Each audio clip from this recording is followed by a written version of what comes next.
অসম বিধানসভাৰ অধ্যক্ষলৈ গুৱাহাটী উচ্চ ন্যায়ালয়ৰ জাননী শ্বেৰমান আলী আহমেদৰ বিধায়ক পদ খাৰিজ নকৰাক লৈ এই জাননী জাৰি কৰা হৈছে উচ্চ ন্যায়ালয়ৰ তৰফৰ পৰা। নিলম্বিত শ্বেৰমানৰ বিধায়ক পদ খাৰিজৰ বাবে কংগ্ৰেছে আবেদন জনাইছিল।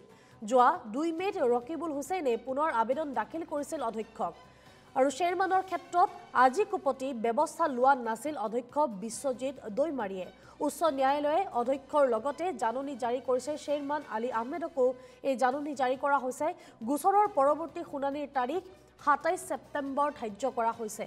ৰকিবুল হুছেইনৰ আবেদনৰ ভিত্তিত অধ্যক্ষই ন্যায়ালয়ত বিচাৰাধীন বিষয়টো সিদ্ধান্ত ল'ব পাৰিব বুলিও ক'লে ন্যায়ালয়ে।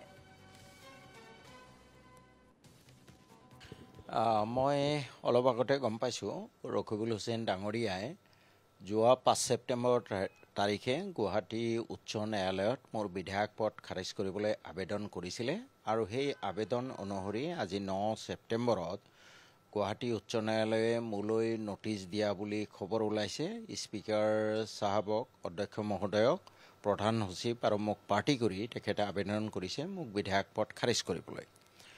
এই ক্ষেত্ৰত তিনিটা কথা। প্ৰথম হ'ল বিধায়ক পদ খাৰিজ হোৱাৰ দুটা কাৰণ এজ পাৰ ডিছকুৱালিফিকেশ্যন এক্ট, যে হয় মই পাৰ্টীয়ে দিয়া হুইপ অমান্য কৰিব লাগিব, 3 লাইন হুইপ।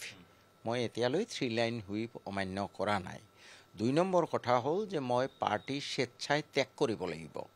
মই কংগ্ৰেছ পাৰ্টীও এতিয়ালৈ ত্যাগ কৰা নাই। তেওঁলোকৰ নীতি আদৰ্শ সম্পৰ্কত মই প্ৰশ্ন তুলি আছোঁ। মোৰ লগত এটা দ্বন্দ্ব চলি আছে, কিন্তু মই এতিয়ালৈ পাৰ্টী ত্যাগ কৰা নাই।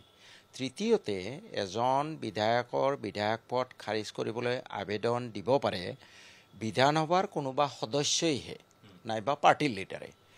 ৰকিবুল হুছেইন এতিয়া বিধানসভাৰ সদস্য নহয়।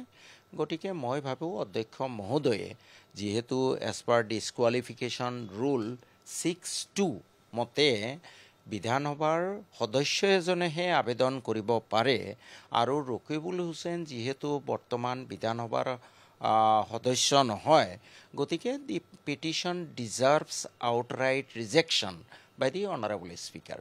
মই ভাবিছোঁ অধ্যক্ষ মহোদয়ে বিচাৰ কৰিব ন্যায়সংগতভাৱে। দ্বিতীয় এটা প্ৰশ্ন হ'ল, মই অসমৰ ৰাইজক জনাব খুজিছোঁ যে ৰকিবুল হুছেইন ডাঙৰীয়া ধুবুৰী সংসদীয় সমষ্টিৰ পৰা 16 লাখ ভোটত জিকিলে। এই ৰকিবুল হুছেইনৰ কৰ্মৰাজি আপোনালোকে অলপ লক্ষ্য কৰা উচিত।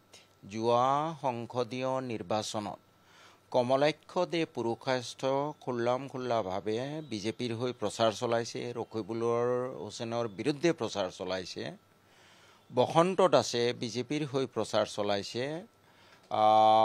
তাৰোপৰি শশী দাস বিজেপিত হৈ কাম কৰি আছে। কমলাক্ষতে বিজেপিৰ হৈ বিধানসভাত কাম কৰি আছে। তেনে ক্ষেত্ৰত ৰকিবুল হুছেইনে অকল মোৰ বিৰুদ্ধে কিয় কেছ কৰিলে? এইটোতো উত্তৰটো সহজ।